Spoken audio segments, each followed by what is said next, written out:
Undeclared wars are commonplace. Tragically, our government engages in preemptive war, otherwise known as aggression, with no complaints from the American people. Sadly, we have become accustomed to living with the illegitimate use of force by government. To develop a truly free society, the issue of initiating force must be understood and rejected. What if sometimes, to love your country, you had to alter or abolish the government? What if Jefferson was right? What if that government is best which governs least? What if it is dangerous to be right when the government is wrong? What if it is better to perish fighting for freedom than to live as a slave? What if freedom's greatest hour of danger is now?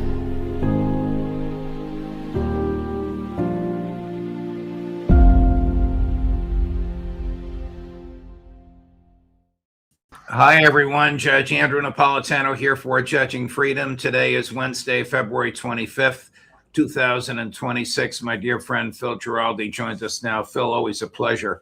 I do want to explore your views about the role of intelligence in American negotiations and whether the Iranians, in your view, even consider the U.S. a credible negotiator. But before we get there, how significant is it, in your view, that the Ukrainians used a British missile and American intelligence to strike a Russian nuclear missions facility, nuclear ammunition facility, 800 miles into Russia? Well, I consider it essentially, if you look at the various elements that go together to make the scenario that we're talking about, there is a lot of stuff that if I were a Russian policymakers, I would be very, very concerned about. If it were just a missile supplied by the British, as the U.S. has been supplying the Ukrainians with weapons, then all right, that would be one issue and a relatively minor one. But the fact that they had the sophisticated, I wouldn't even call it intelligence, it's a question of how to use the weapons, which requires a certain level of training and a certain level of an instructional level for it to be effective. And clearly this was provided by somebody, or indeed by perhaps a group of people from NATO who saw this as something to do. So it's possible it could have come from several sources or one source among that group. So that would be more incriminating. It's act of war, very definitely, and it's something that the Russians could see as just that, and they might be wanting to reciprocate, and that's what we're kind of waiting up to see. I think is potentially very significant. And is it more likely than not that CIA and MI6 were involved in either setting the coordinates on the equipment or identifying the target or whatever? Let me back up. What kind of intel would CIA and MI6 provide in anticipation of something like this? You know, one thing that kind of interests me is how whenever we have these discussions, we go straight to CIA. But the fact is, you know, I worked for CIA for over 20 years. And at that time, if there were an operation like this using a weapon, it would have been done by military intelligence. And military intelligence was very much into all this kind of stuff. So I'm not really sure it's a CIA operation or an MI6 operation. Okay, I appreciate that. Would it be American military intelligence, British military intelligence, if they have such a group, since this was British equipment? The reason I ask is Larry Johnson is saying, don't be surprised if you see an explosion in a London suburb. That's where these missiles are made. Yeah, yeah. No, if I were the Russians, I, of course, would be looking at the provenance of the weapon itself. And then I would be thinking, well, how was this kind of set up? and what was the intelligence for doing the targeting, and so on Right. and so forth. And of course, this takes us at a level beyond what the Ukrainians would have been capable of doing. So sure, it's the British or the Americans are the obvious suspects, but I'm just saying it's everyone starts shouting CIA. It's just not. It may not be CIA. CIA is not necessarily into that kind of thing. Got it. Got it. I'm transitioning to Iran. How can anyone claim with a straight face that Iran poses even a scintilla of threat to the national security of the United States, Phil? Well, you have to be sort of insane, like the president, to come out with these lines. He came out with more of them, I gather, last night in terms of Iran developing a nuclear weapon or weapons, and also the line about the ballistic missiles. Only now we're getting a straight Israeli line on what threat this is, because these missiles are being graded up where they're going to be able to strike the United States. So this is what Mr. Trump felt he had to feed to the audience to create the impression that there is a threat coming from Iran against the United States, and this, of course, is complete nonsense. And it's something that's coming straight from Israel. It's the sort of stuff Israel has been coming out with for 30 years. Wow. Because the United States is the best government that Israel and its acolytes here can buy. That's right. Here's the chief person bought by Israel and the American acolytes last night with a country watching, Chris, number 13. They've already developed missiles that can threaten Europe and our bases overseas, and they're working to build missiles that will soon reach the United States of America. After Midnight Hammer, they were warned to make no future attempts to rebuild their weapons program, and in particular, nuclear weapons. Yet they continue, starting it all over. We wiped it out, and they want to start all over again, and are at this moment again pursuing their sinister ambitions. We are in negotiations with them. They want to make a deal, but we haven't heard those secret words. We will never have a nuclear weapon. My preference is to solve this problem through diplomacy. But one thing is certain, I will never allow the world's #1 sponsor of terror, which they are by far, to have a nuclear weapon. Can't let that happen. Well, a couple of things. One, the world's #1 governmental sponsor of terror already does have a nuclear weapon. That would be the Netanyahu regime in Tel Aviv, too. Did you see the look on General Kane's face? He didn't look like he wanted to hear that. Well, in fact, the whole row of them, none of them were exactly exuberant about what they were hearing, because they knew it was a lie. All this stuff is one big package lie that comes from Israel and comes from the Israel lobby in the United States, pumping from this side, and it basically is a lie. Iran does not have a nuclear program. They have, in fact, done exactly, said the words that Trump was just asking for. They've said we will not develop a nuclear. They have a fatwa, which is a religious condemnation on going that route. And they have not renounced that. They have not changed it. There's never been any evidence that they've developed or sought to develop a nuclear weapon. And this whole stuff about the ballistic missiles striking us in the United States, this is something that is essentially made up too, because what Israel wants is the ballistic missiles to be basically eliminated, because they certainly can reach Israel. And they would only reach Israel if Israel were attacking first. So that's what's going on here. Here's former Iranian President Ahmadinejad about Israel and the United States war plans as he perceives them. Chris, cut number 12. Should Israel be wiped off the face of the map? Is that your desire? If a group comes and occupies the United States of America, destroyed homes while women and children are in those homes, incarcerate the youth of America, impose 5 different wars on many neighbors, and always threaten others, what would you do? What would you say? Would you help it? Would you help that entity? Or would you help the people of the United States? So, when we say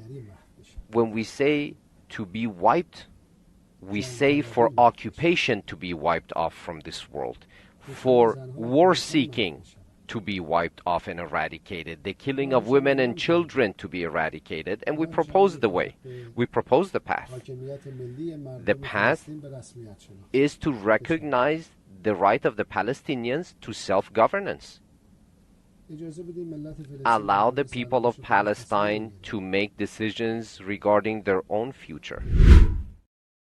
What do you think? I think that was a very good statement. And he's saying that basically we're blaming the Iranians for behavior which is being initiated by the Israelis with full support of people like Donald Trump and Joe Biden. And that's where the war criminals are. These are the people that have created these crises and generated these crises, both in Ukraine, let's not leave that out, and also in Gaza. These people basically, for whatever constituencies they believe that they're serving by this, it certainly is not the public in either the United Kingdom or the United States or any of the other countries that have gotten involved with this horrific campaign to destroy, to basically go bring about regime change in Iran and also in Russia.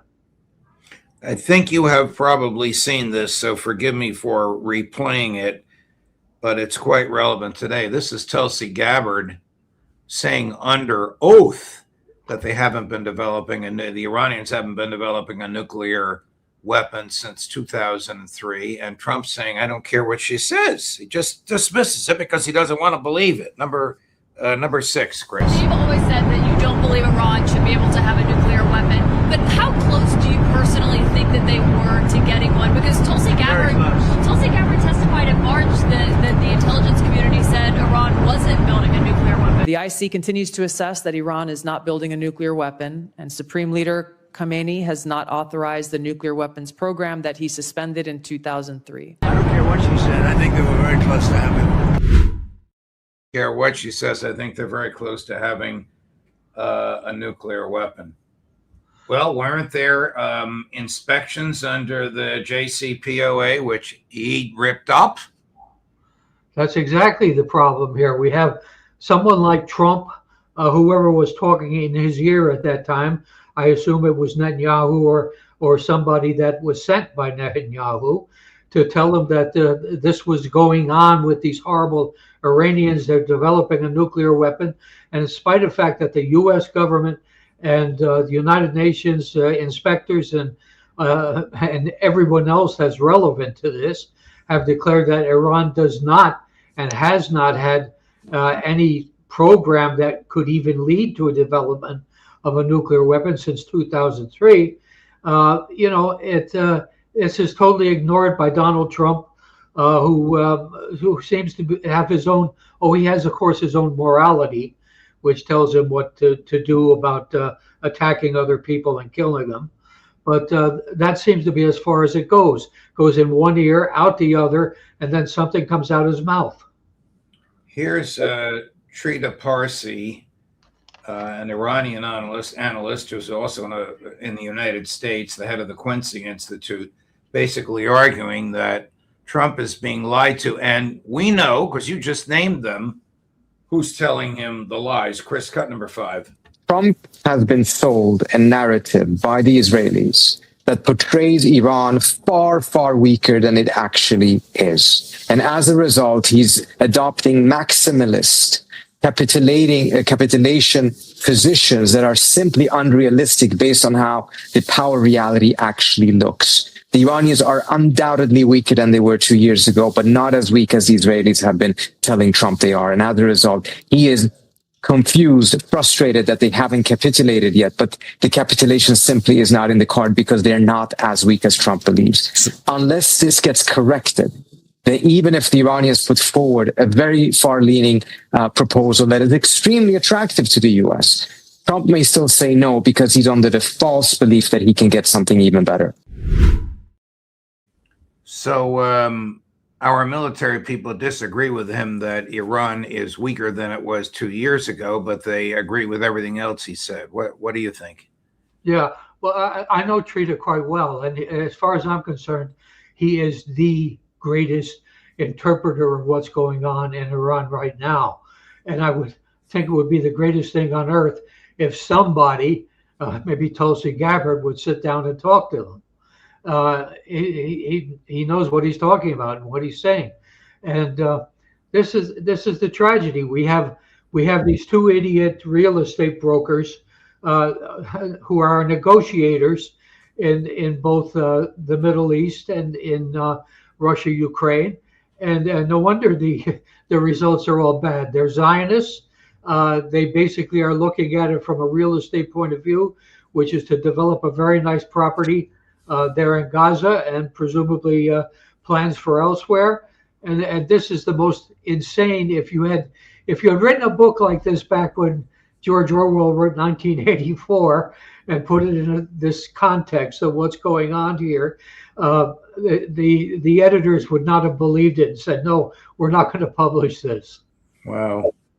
Here's one of Netanyahu's cheerleaders. I know this is going to ruin your lunch, but I'd love for you to comment on it. I don't even have to tell you who this is. You'll know instantaneously. Chris, cut number 4. It's not a matter of a deal, a negotiation, or diplomacy, or playing this thing out.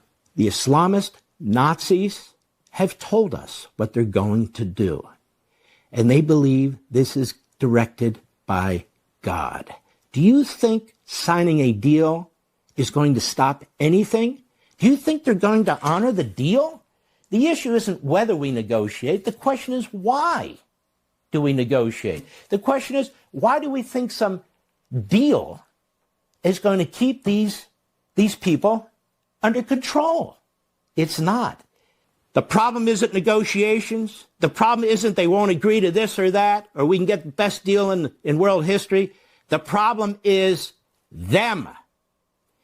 The West needs to understand what we're dealing with. For 47 years, I don't know what it's going to take, but we need to comprehend what we're dealing with. That regime needs to be eliminated. I guess that resonates in Trump's ears, that and $100 million from Mrs. Adelson.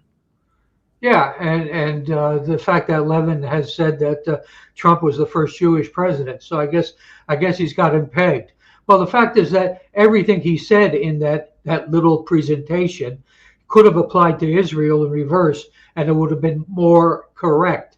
It's the Israelis. I mean, hasn't he seen the recent interview with the United States ambassador in Israel, or rather the American who is really the Israeli ambassador to Israel, where he said basically that it would be a great thing if Israel were to take over the whole Middle East. This is in their heads, and it's in Levin's head, and it's in the heads of the Israeli politicians who are not shy about saying it.